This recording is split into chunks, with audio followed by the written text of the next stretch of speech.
It was April 5th, 1933, and Americans opening their morning newspapers were confronted with a presidential order that defied belief. Executive Order 6102 demanded that every citizen surrender their gold coins, gold bullion, and gold certificates to the Federal Reserve. The penalty for non-compliance was severe, a $10,000 fine or up to 10 years in prison. What the government presented as a patriotic duty to save the nation's financial system felt, to many, like a profound violation of a fundamental right, the security of private property. This wasn't a foreign invasion seizing assets. This was their own president. In the depths of the Great Depression, a desperate gamble was being played with the very definition of American wealth. But what kind of crisis could drive a leader to confiscate the savings of his own people? America's financial collapse. To understand that desperate act, you have to step back into the terrifying reality of early 1933. The American financial system wasn't just sick, it was in its death throes. A relentless wave of bank failures had been sweeping the nation for years. People were terrified, and that terror manifested as bank runs. Long lines of citizens desperate to withdraw their cash before their life savings vanished forever. But banks don't keep every dollar in the vault, they lend it out. When everyone demands their money at once, the entire structure collapses. Meanwhile, a more silent but equally devastating hemorrhage was occurring. International investors, losing confidence in America's ability to recover, were pulling their capital out. This meant gold, the bedrock of the global financial system at the time, was flowing overseas. S was bleeding gold reserves, the very asset that backed its currency and its credibility.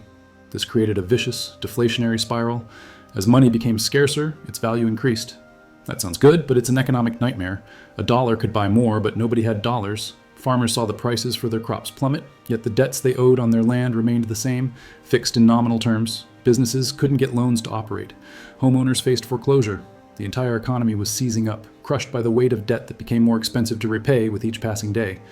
President Herbert Hoover had tried conventional measures, but they were like using a bucket to bail out a sinking ship.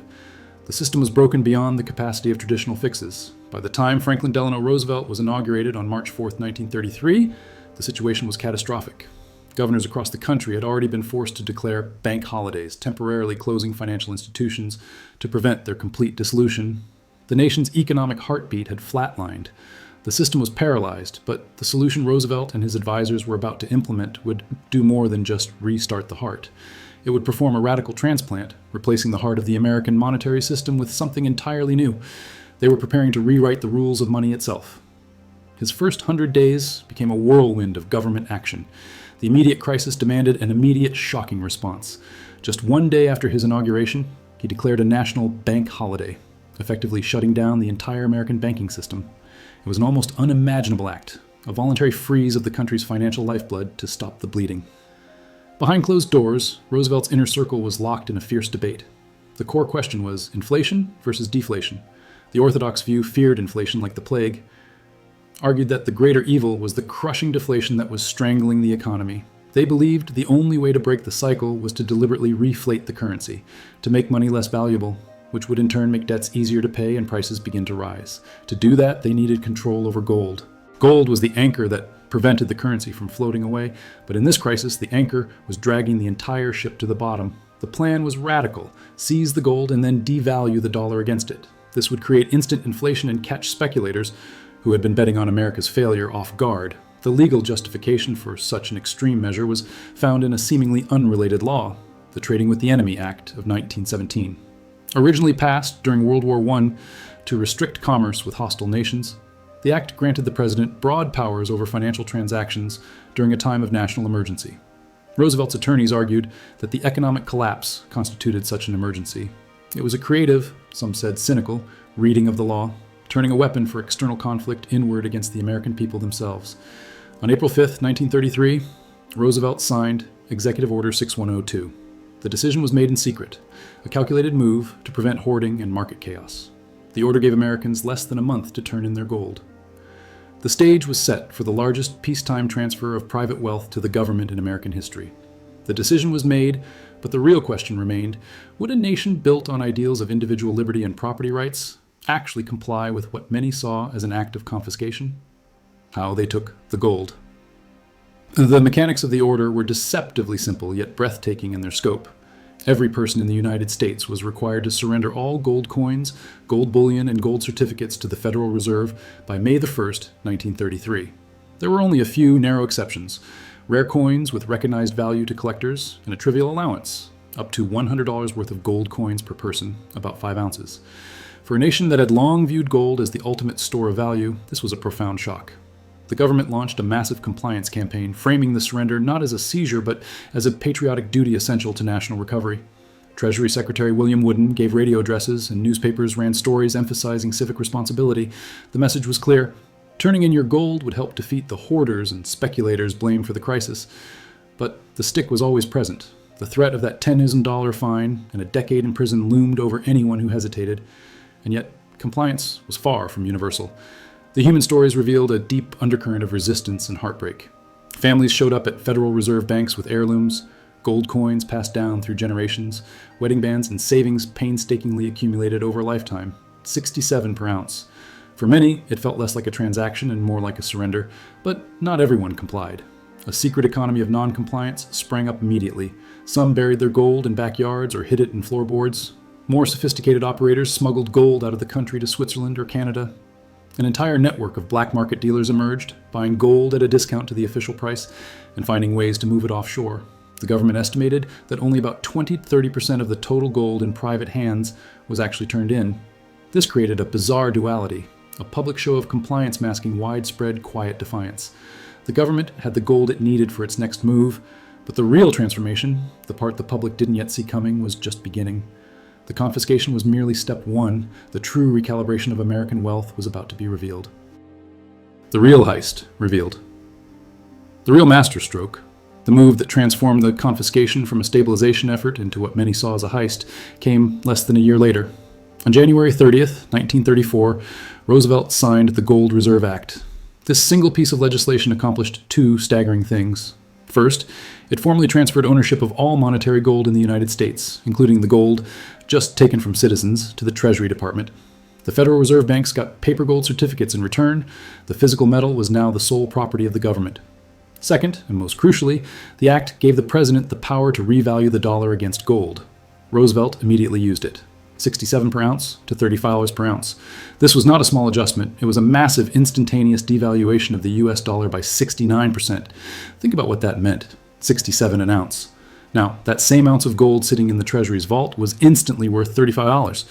$8 billion overnight, a profit made entirely from the devaluation of the currency its own citizens used. This windfall was used to create the Exchange Stabilization Fund, a government-controlled pool of money designed to manipulate the dollar's value in foreign exchange markets.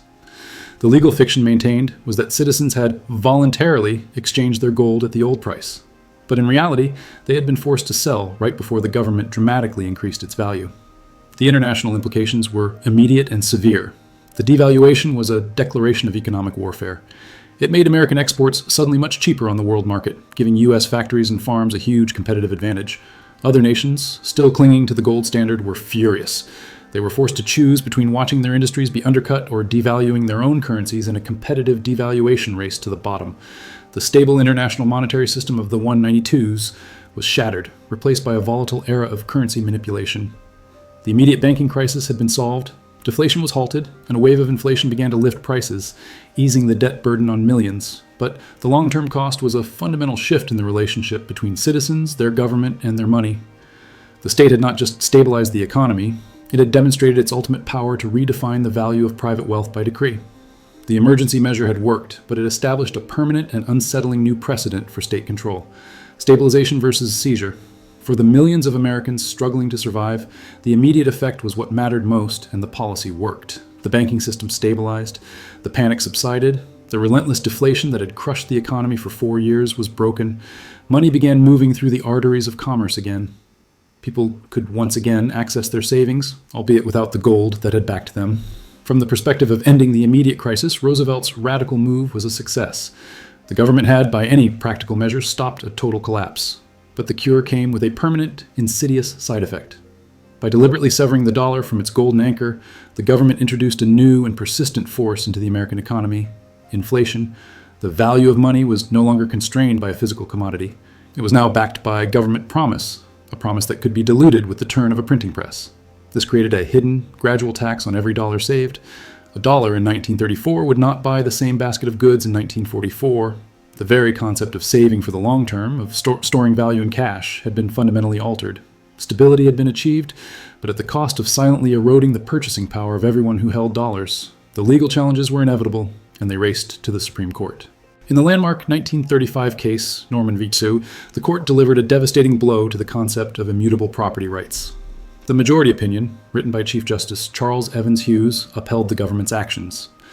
The court ruled that the power to regulate the value of money was a fundamental attribute of national sovereignty, especially during a national emergency. Contracts, including those that promised payment in gold dollars, could be effectively rewritten by the government for the greater economic good. The decision established a profound and unsettling precedent. In a crisis, private contracts and even constitutional protections could be set aside. This legal victory allowed the government to formalize a two-tier monetary system.